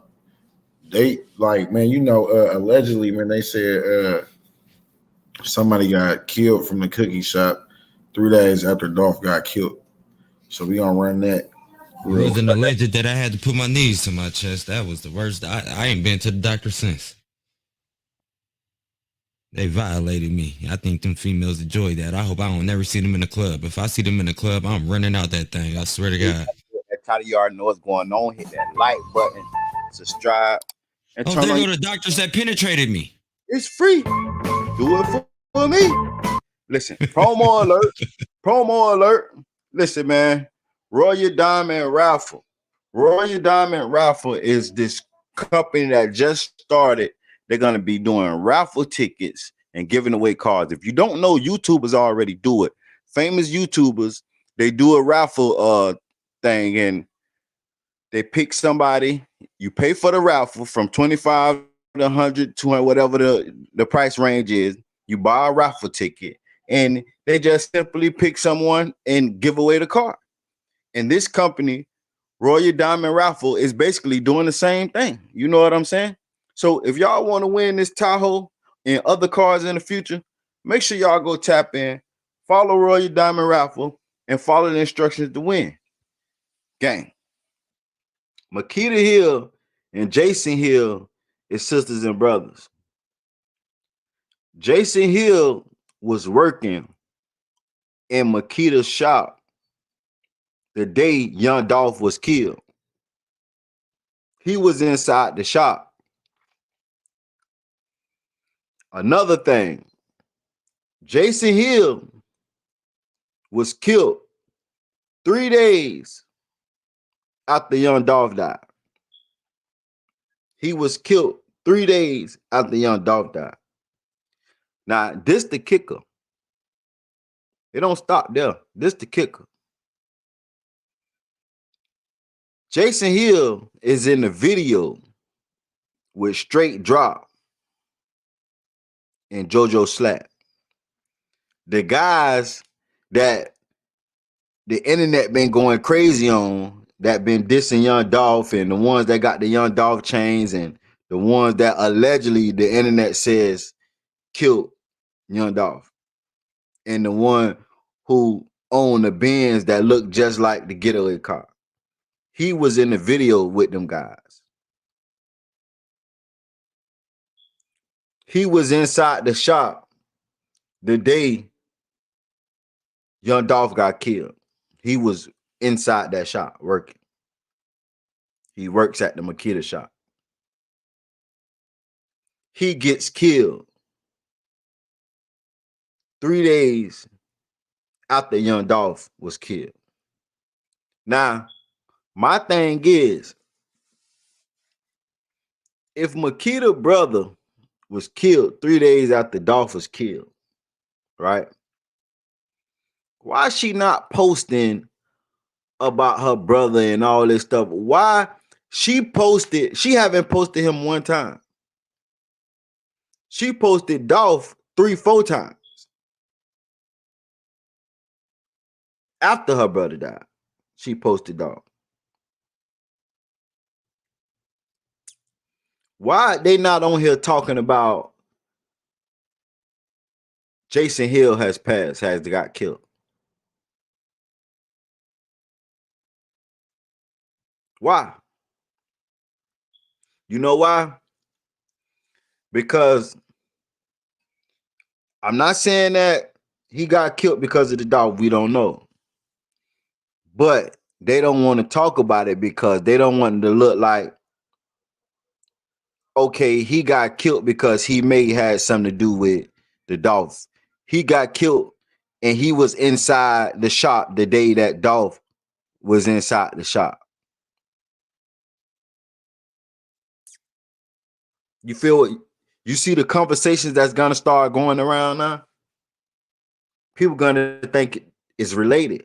I don't know if it is or not, but that's the conversation people gonna assume. The whole reason why I'm making this video now, because I'm like, damn, he was in the shop when Dolph got killed. He get killed 3 days later, and he's in a video with allegedly the shooters from the internet detectives have said these guys did it. And the same guys that's online dissing Dolph and made diss tracks about Dolph after Dolph died, which is straight drop.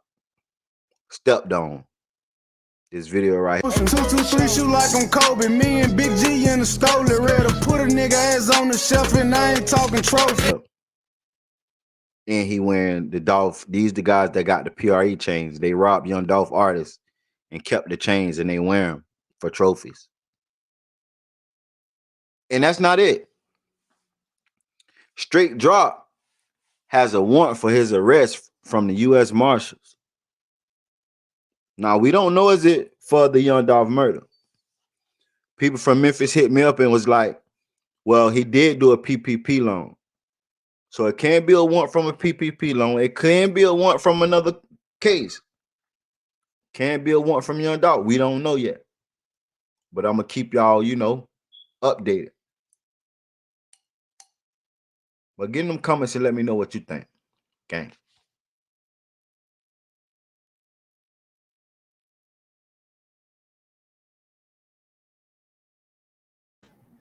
I don't know, man. Allegedly, you know what I'm saying? That's what happened, but I mean, that's crazy. I ain't even hear nothing about none of that till I was just looking through some content earlier, and I'm like, man, why I ain't never heard about this? Now I seen something on it. I thought we had ran that one. I dropped the ball on that one. You know what I'm saying? We salute you, Big Rock. Yeah, so it's like, man, I don't know, man. Like, I ain't, out of all the young Dolph stuff, I ain't heard of that. One of the brother to Makita, which is the little girl that died of cancer, her brother got killed 3 days after Dolph got killed. I ain't know that. You see that city been going crazy ever since Dolph died. They said they've been shutting shit down out there. Man, I ain't know that. On the internet, because I don't know nobody in Memphis, but from what I've been seeing on the internet, it's been going crazy. Come on, man. We about to get into this Chirac, man. RIP FBGDuck. You know what I'm saying? We about to get into this Chirac area. You know what I'm saying? RIP FBGDuck. RIP King Von. RIP King Von. RIP Dolph. You know what I'm saying? RIP A-Roy. RIP Slim 400. You know what I'm saying? RIP Mo 3. You know what I'm saying? For surely. Come on, man. Because I tell her, hold up. Hold up.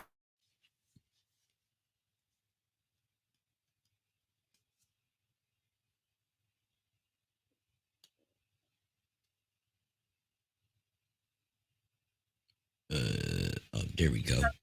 Gold Coast of Chicago, bro. In the Gold Coast of Chicago, bro. Why, bro? Why do this got to keep it, man? Come on, man. I was riding my bike, bro. Man, this crazy, y'all. Cloud chasing at his best.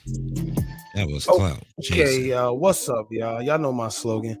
I don't know it all, but I know what I've been through. Now, today, we want to talk about this FBGDuck situation, because now it just came out that a new camera angle capturing Duck's incident has came to the surface after almost a whole year.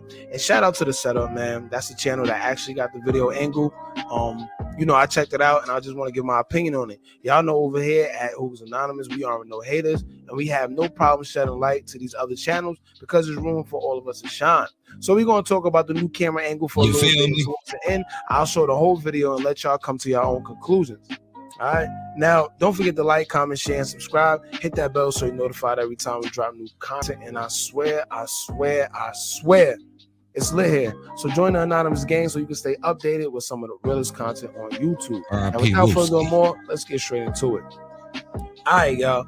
Now, here's what always stuck out to me and drew red flags when it came to the whole FBGDuck situation, right? Why every time one of these high-profile celebs get shot, killed, whatever it is, it's either no video or it's probably just one video that always go viral and there's no other videos after that. Now think about it. And usually that video is a video that usually starts surfacing around. It's blurry. It gives no clear indication as to what's going on or who or what is in the video. Now, I don't think people understand the irony of this whole case, man, because this man was literally murdered in broad daylight, downtown Chicago in a shopping area where there's thousands of cameras on almost every store. And somehow there's no footage except for one that a quote unquote guy riding his bike happened to catch as he was quote unquote randomly riding around South Side Chicago downtown, man. Nah, I ain't heard that. It's just funny because, like I said, at a funeral, we know very well, right?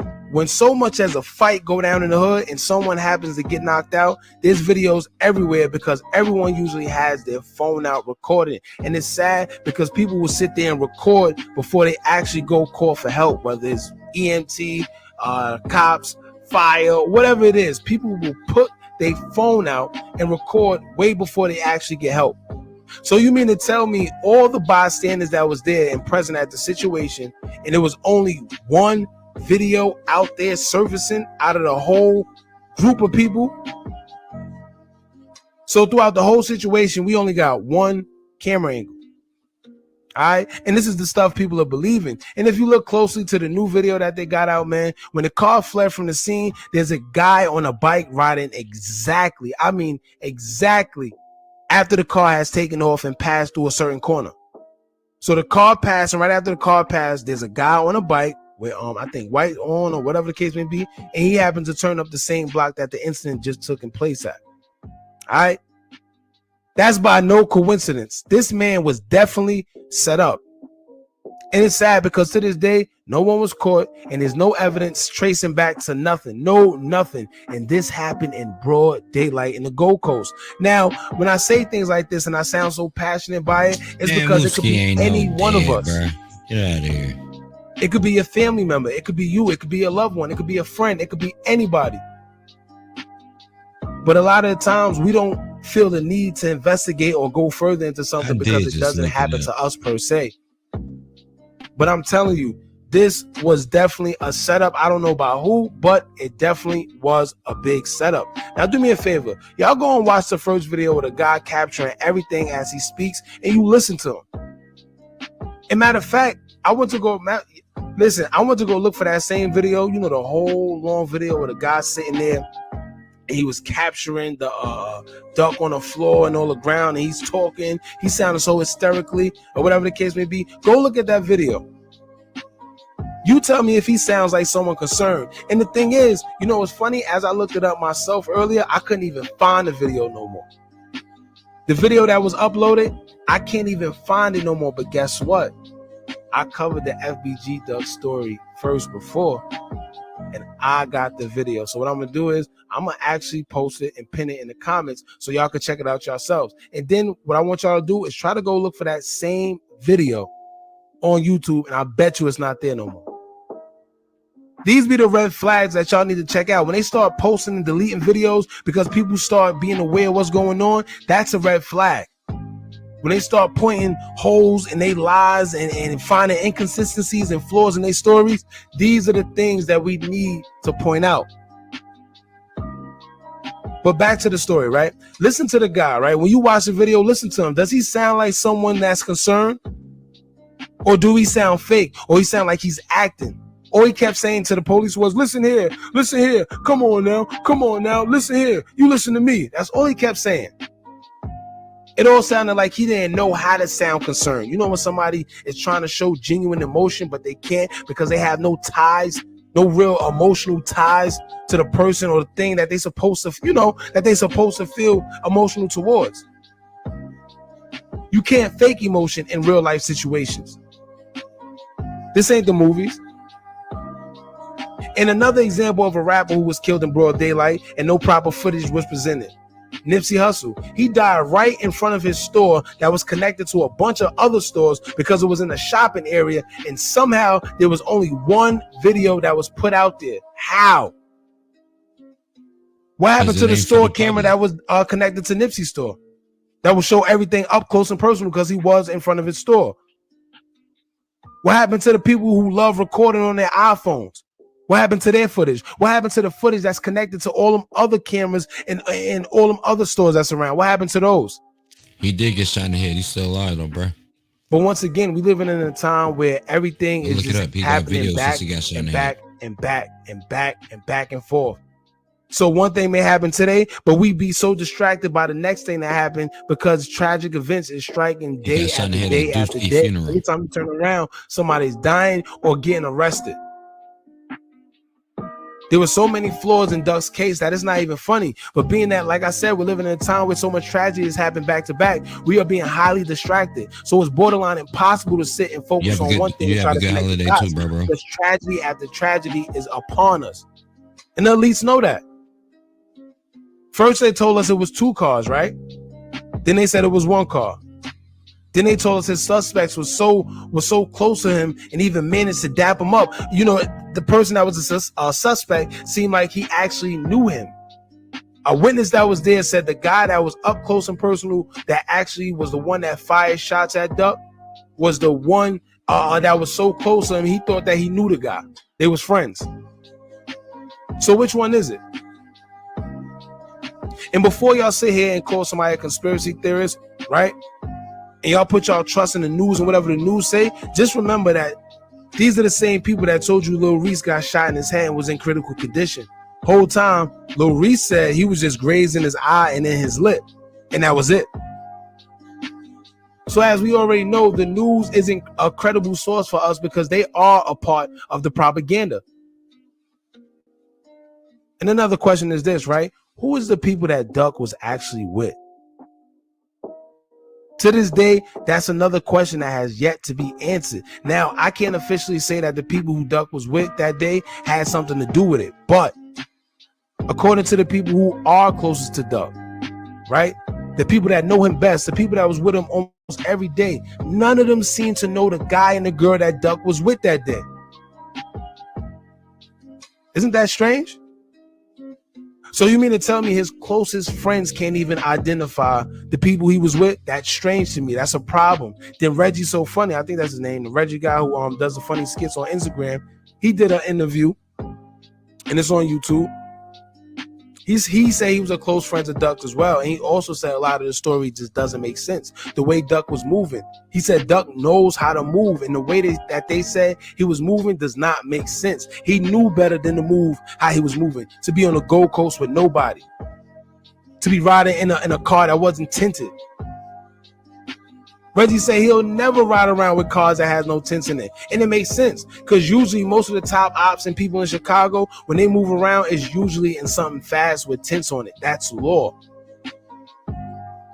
So it's a lot of things that just doesn't make sense, man. Now, let's also focus on the mystery guy that I was just talking about that claims he was riding his bike when the situation happened.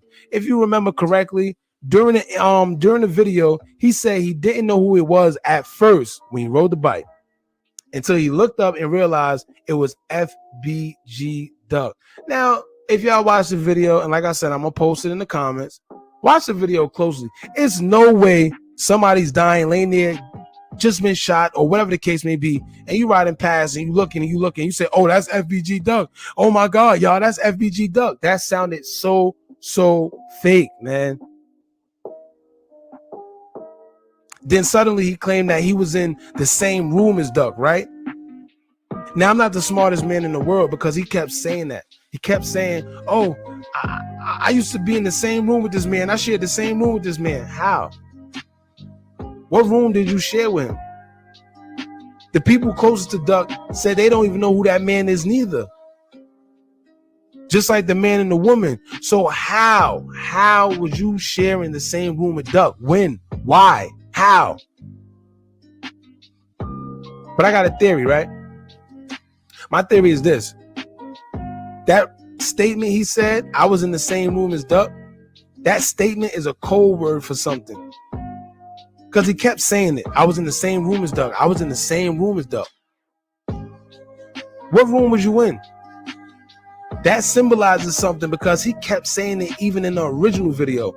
And he himself made a separate video after that one saying the same thing. He went live or went on YouTube or whatever, and he made a video explaining what happened that day, and he kept saying that same thing. What room was you in, Duck?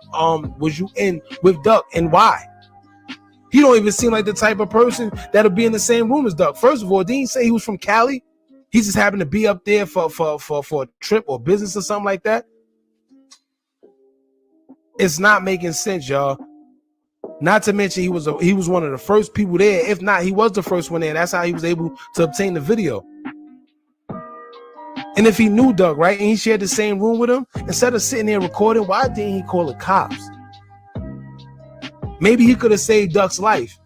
Look how long Duck was on that floor before he actually received help. Look how, matter of fact, look how long he was there even when help arrived. Look how long he was still on the floor. And with all that going on, they said that he was still alive when he got to the hospital, but he died in the hospital. It goes deep, man. So instead of recording, if he would have just called for help initially, instead of recording and talking all this yah and going back and forth with the police, maybe Duck would be here with us still to this day. And I don't even know how I feel about saying that, because to be honest, him passing away in the hospital was no surprise to me. And that's another subject in itself, because a lot of these Chicago dudes have got shot and were still alive up until they got to the hospital. And I think people need to personally look into that too. That's another subject that we need to talk about, because Chicago PD has been proven to be shady already in the past. Why wouldn't the hospital be not be shady neither? Why wouldn't EMT not be shady neither? There's a lot going on, man, in the city of Chicago. And I think we need to look into it. But as far as this Duck situation, this new camera angle, y'all let me know how y'all feel about the new camera angle. Does it help with anything? What do you think about the guy on the bike? Is he telling the truth? Is he a suspect? Shout out to the setup and their channel, man, for this video footage. Just shout out to their channel, period. All right.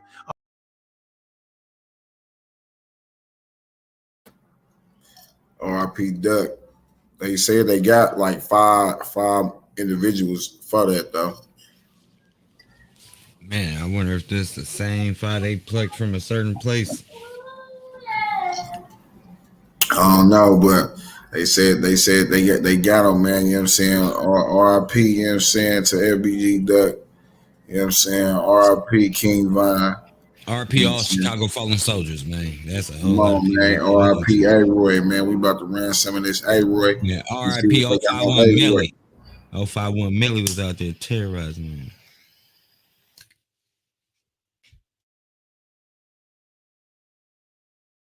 Oh, 51 Millie.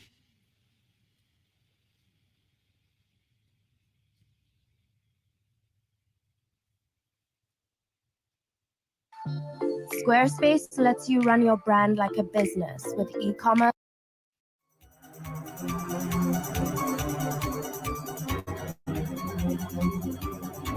T-Roy.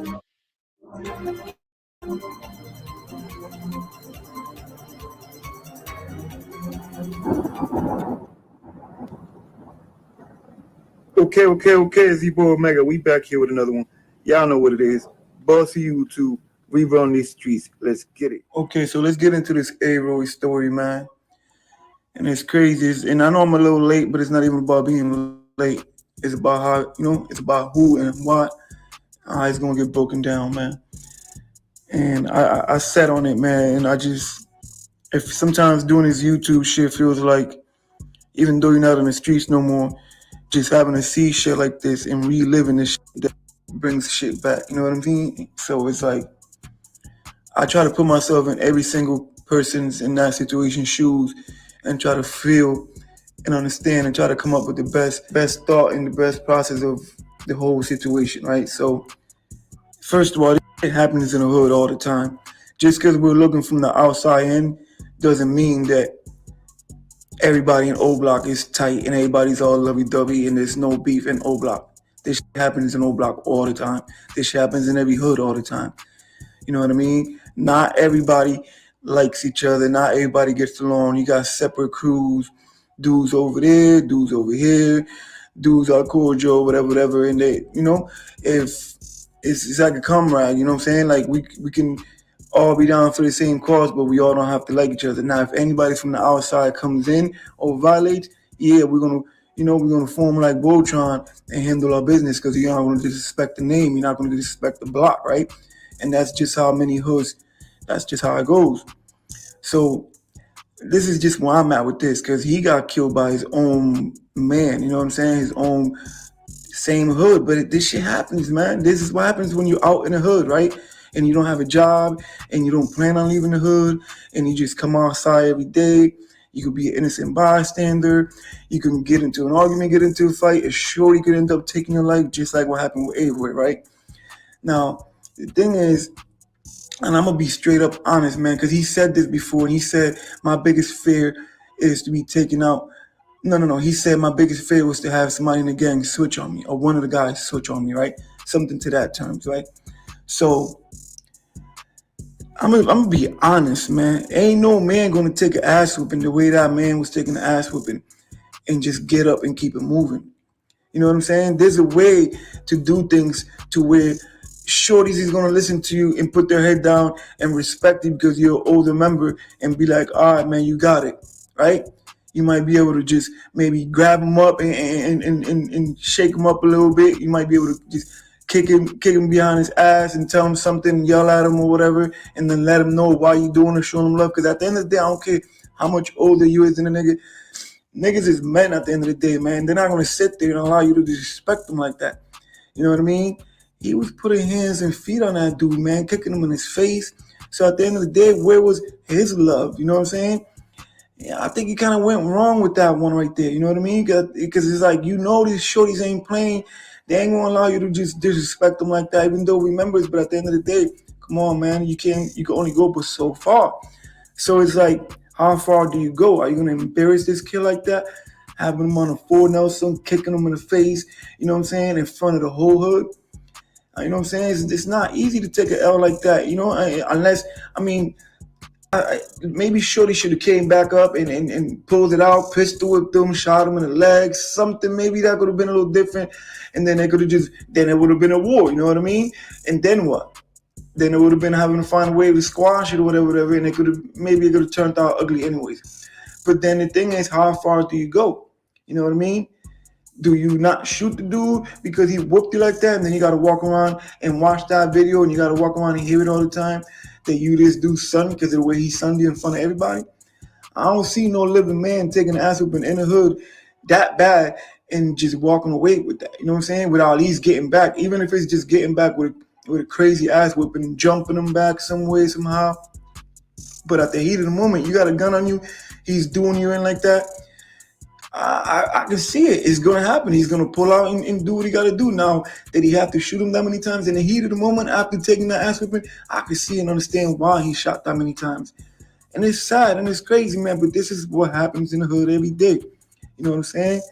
Friends turn foes overnight in seconds, in a matter of seconds. You know what I mean? So it's just like, this is what happens when you don't just leave the hood, when you don't get enough money to leave the hood and just get a job and leave that shit alone, man. You know what I mean? Like, you could, like I said before, you could be an innocent bystander and get hit, straight bullet, something. You know what I mean? This is what happens when you don't find a way out the hood and trying to find a way to change your life so you don't have to be another casualty of the hood. You know what I'm saying? And like I said, I just been sitting back looking at this and playing it over and over, man. And I could definitely understand what happens, how it happens, and it happens every day in the hood. You know what I mean? Just because dudes is from the same hood, the same block, doesn't mean that it's all love. You know what I mean? Dudes get pushed around, bullied. Dudes get, the shit taken. Some dudes is greedy for all the sales. They want all the crackheads coming through. They want all, they want to make all the money. Other dudes, they get tired of seeing this dude always having to be the one to get the sales or get the girls, and they got low key hate for certain people. You know what I'm saying? Like, they want to take them out. They're waiting for that moment so they can, next time this dude say something to me, man, I'm tired of him. I'm gonna let him have it. You know what I'm saying? And then knowing these shorties, man, you gotta show these shorties love, man. So when you speak, they listen. You know what I'm saying? So you won't even have to go there, put hands on them like that. Appreciate y'all for watching. It's your boy King Von from the O. Subscribe, comment, like.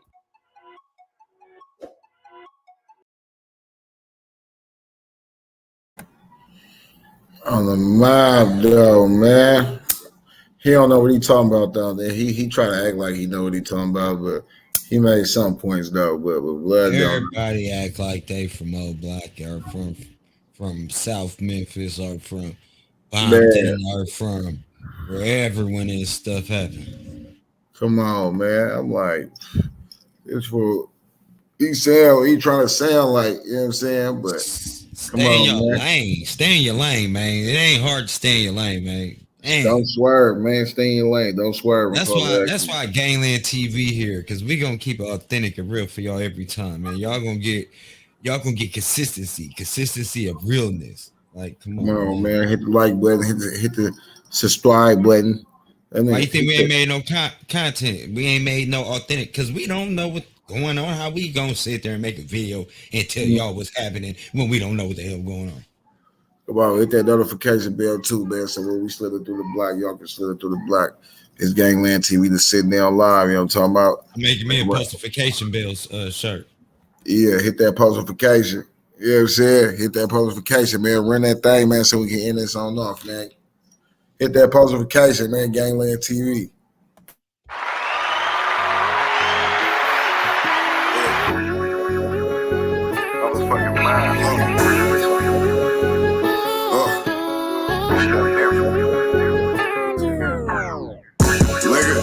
I'ma rush you with this dirty Glock. Really about that issue, nigga. Fuck you in your 30 shots. Heavy when we bit his block. Roller time we hitting fences. 900 landlord. You can catch us in the trenches. G-Man, that XD. Bitch, they being plastic. Baby, I make them flip like some gymnastics. Niggas talking about sliding, but don't know the business. I'll bring it to your front door like a Jehovah Witness. Step harder, don't slip. My niggas is greasy. Do a semi like a fully, we do it so easy. Off the back, right on Mac, I'm with the bag wet. Soft 12 around my neck on a bad day. Niggas talking about sliding, must don't know the business. I'll bring it to your front door like a Jehovah Witness. Like a Jehovah Witness. I'll bring it to your front door like a Jehovah Witness. Niggas talking about sliding, must don't know the business. I'll bring it to your front door like a Jehovah Witness. Like a Jehovah Witness. I'll bring it to your front door like a Jehovah Witness. Niggas killed my cousin, I slid through. Drop 40, now that nigga in the cemetery. Tested the chop, the target was his obituary. 5.6s on his ass, that'll get him big. Boxes of this shit, let's load the tool. FN Ruger, twist his ass like a yoga move. Don't be mad at me, that's how they game go. Drop something, spin back around, and let it rain more. Rest over, nigga, yeah, we cut from a different cloth. Get the drop on him, hawk him down, get a nigga off. Big shit poppin', if it's smoke, bitch, my leg right. Instead of worry about your boy, go get your bread right. Smack. Niggas talking about sliding, must don't know the business. I'll bring it to your front door like a Jehovah Witness. Like a Jehovah Witness. I'll bring it to your front door like a Jehovah Witness. Niggas talking about sliding, must don't know the business. I'll bring it to your front door like a Jehovah Witness. Like a Jehovah Witness. I'll bring it to your front door like a Jehovah Witness.